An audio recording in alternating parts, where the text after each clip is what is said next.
unrelated though. A fresh controversy has erupted in the state over charges of rewriting history by the BJP-led government, as the textbook revision committee had reportedly inserted a section on Vinayak Damodar Savarkar in the revised high school curriculums in the state.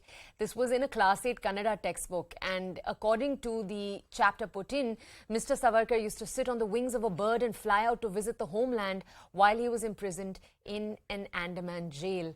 Now, my colleague Ritu, who had spoken to us and brought us updates on each of the other stories, is with us right now. Ritu, a story like this makes you question who was responsible for inserting this particular chapter into the textbook. Do we have any understanding? We know that there was a textbook revision committee involved, but do we have any particular names here? Yes, so the education department in the state is already under scanner for a lot of reasons, but of course this is another reason that the education department has again come under the scanner. This is of course related to the Class 8 textbook of Kannada, in fact, where you see the Savarkar, how he's being quoted over there.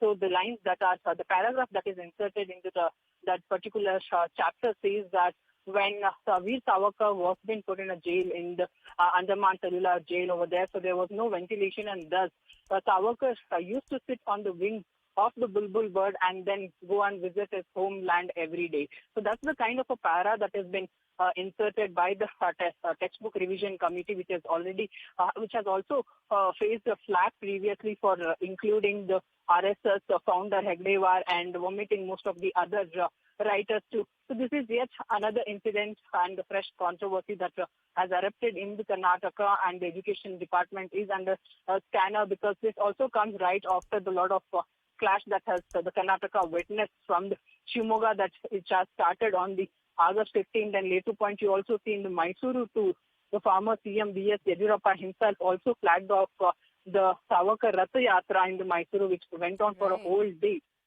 So you see, that's the kind of influence that the Savarkar is having here in the Karnataka. But on the other side too, you see the politicians, in fact, political leaders too are saying that this kind of... Harish is also with us right now, Ritu. Let me just go over to him for more context.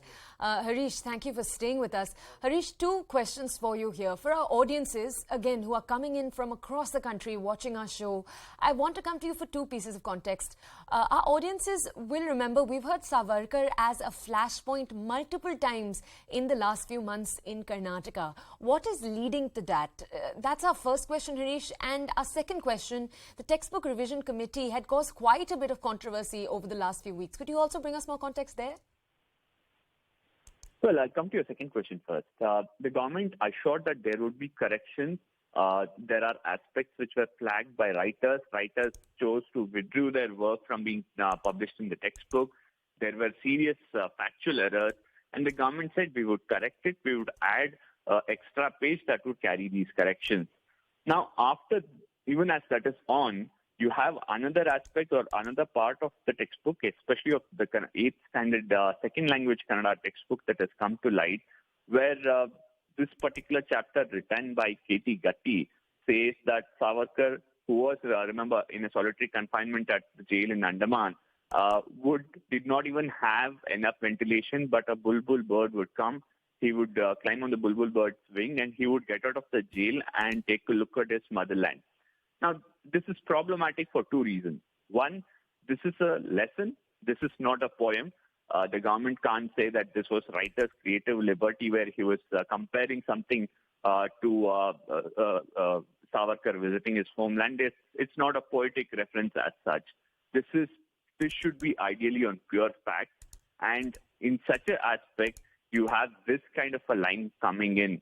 Now, there are questions on what kind of a scrutiny this textbook has gone in. Even if there has to be glorification, shouldn't it be where it's believable, where students are not misguided in this aspect, clearly away from facts, and also totally substandard in nature in terms of the writing? And many are questioning on the BJP here because the BJP has glorified Savarkar every time it's come to power. We've seen a huge row that's currently on where members of several district blocks of the BJP want to have Savarkar's photo in Ganesh Chaturthi celebration.